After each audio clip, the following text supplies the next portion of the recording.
Hello friends, જય શ્રી કૃષ્ણ મિત્રો, કેમ છો બધા? મજામાં છો ને? આજે આપણે એક નવા વિડીયો સાથે હાજર થયા છે.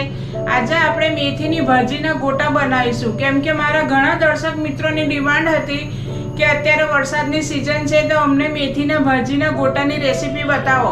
તો આપણે આજે એ રેસીપી બતાવીશું અને શું ખૂબ સરસ ઇન્ગ્રીડિયન્ટ્સ બી છે અને ઇઝીથી બની જાય એવું છે. તો હું તમને પહેલાં એના ઇન્ગ્રીડિયન્ટ્સ બતાવી દઉં. જો અમે 250 ગ્રામ મેથીની ભાજીના પાન લીધા છે, એકલા પાન જ છે અને 3 પાણીએ ધોઈને કોરા કરી દીધા છે. પછી 2 ચમચી ખાંડ છે, 2 ચમચી કોર્નફ્લોર છે, 1 ચમચી લીંબુનો રસ છે, 1 ચમચી આદુ અને લસણની પેસ્ટ છે, મીઠું ટેસ્ટ મુજબ છે, લીલા મરચાં 3 નંગ સમારી દીધા છે મેં, અને મીઠો સોડા છે, 1 ચમચી મરી દાણા છે, કાળા મરીના દાણા છે, અને 2 ચમચી આખા ધાણા છે, બેસન છે, લીલા ધાણા છે, પાણી છે, રૂટિંગ મસાલા છે અને હિંગ છે. પહેલાં આપણે પ્રોસીજર કરીએ કે આપણે પહેલાં ધાણા અને મરીને શેકી લેવાના છે અને એને મિક્સરમાં અધકચરા ક્રશ કરી લેવાના છે. એનો પાવડર નથી બનાવવો, એકલા અધકચરા જ આપણે ક્રશ કરવાના છે. તો આપણે પહેલાં એને શેકી લઈએ. 2 મિનિટ જેટલું આપણે એને શેકાવા દઈએ. જો આપણા મરી અને ધાણા શેકાઈ ગયા છે અને સુગંધ પણ સરસ આવે છે, હવે એને આપણે થોડું ઠંડુ પડવા દઈએ, પછી મિક્સરમાં અધકચરું ક્રશ કરી લઈએ. જો આપણા ધાણા અને મરી ઠંડા પડે ત્યાં સુધી આપણે બેસનમાં મસાલા કરી લઈએ.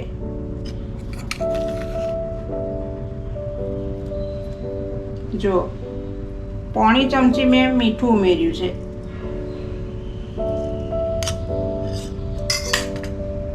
પછી 2 ચમચી કોર્નફ્લોરનો પાવડર ઉમેરીએ છીએ. કોર્નફ્લોર ઉમેરીએ છીએ ને તો એનાથી ક્રિસ્પી ખૂબ જ સરસ થાય છે. પછી 2 ચમચી ખાંડ ઉમેરી દઈએ છીએ આપણે. ખાંડ ઓપ્શનલ છે, તમને ગમે તો ઉમેરવાનું, ના ગમે તો બી વાંધો નહીં. પછી લીલા મરચાં સમારેલા આપણે ઉમેરી દઈએ.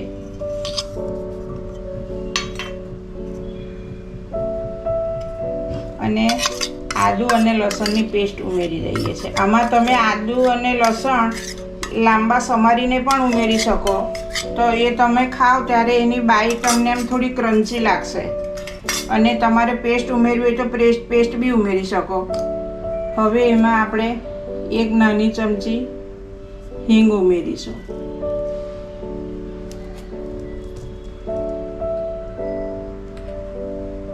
અને 1 ચમચી લાલ મરચું ઉમેરીશું. અને આમાં મેં અડધી વાડકી લીલા ધાણા લીધા છે, તેને મેં પાણીમાં પલાળેલા હતા, તે હવે આ ધાણા ઉમેરી દઈએ આપણે. 2 પાણીએ ધાણા મેં ધોઈ દીધા છે, કેમ કે અત્યારે ચોમાસાની સિઝન છે, ખૂબ માટીવાળા ધાણા આવે, એટલે 2 પાણીએ મેં ધોઈ લીધા છે ધાણા.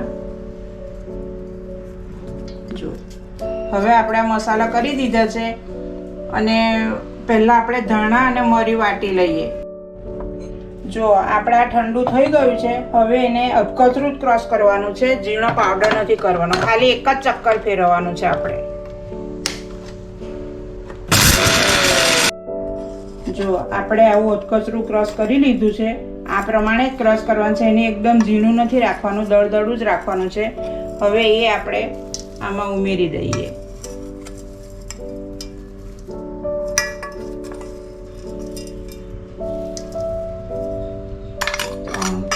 ચાર ચમચી જેવું થયું છે.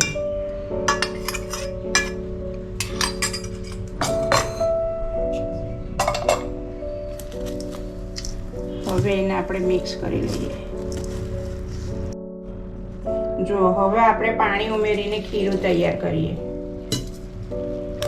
થોડું થોડું જ પાણી ઉમેરવાનું છે, જરૂર મુજબ જ, કેમ કે આપણે એને એકદમ ઢીલું નથી બનાવવાનું, કેમ કે ભાજી ઉમેરતા પછી ખીરું ઢીલું થઈ જશે. ભાજીનું પાણી છૂટે ને એટલે ખીરું ઢીલું થઈ જાય, એટલે આપણે થોડું થોડું જોઈતું જ ઉમેરવાનું છે.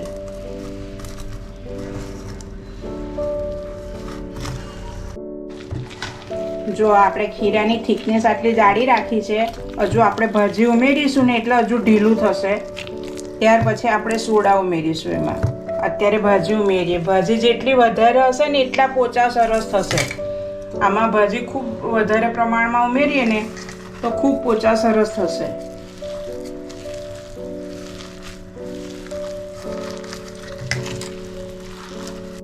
જો આપણે બધી ભાજી ઉમેરી દીધી છે અને ખીરું પણ આપણું તૈયાર થઈ ગયું છે. હવે એમાં આપણે સોડા ઉમેરીશું.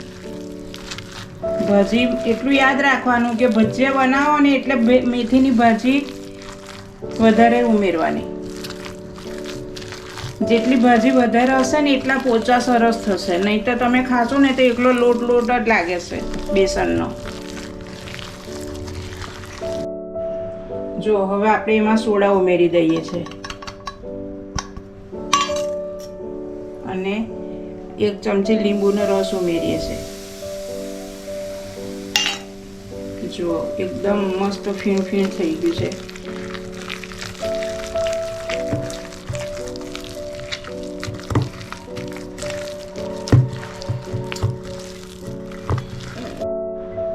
જો હવે આપણે એમાં ગરમ તેલ ઉમેરીએ છીએ. 2 ચમચા આપણે ગરમ તેલ ઉમેરીએ છીએ એમાં.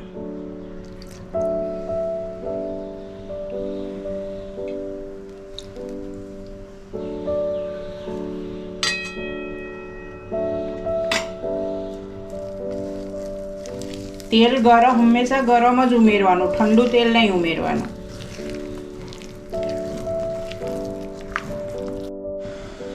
જો હવે આપણે 2 મિનિટ માટે એકદમ એક દિશામાં હલાવ્યા કરીશું એટલે સરસ ખીરું થઈ જશે આપણું.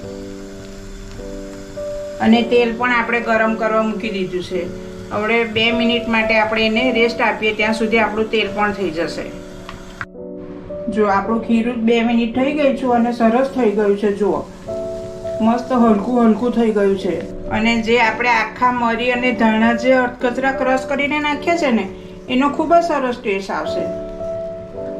જો હવે આપણે ભજીયા ઉતારવાની શરૂઆત કરીએ. આપણું તેલ આવી ગયું છે.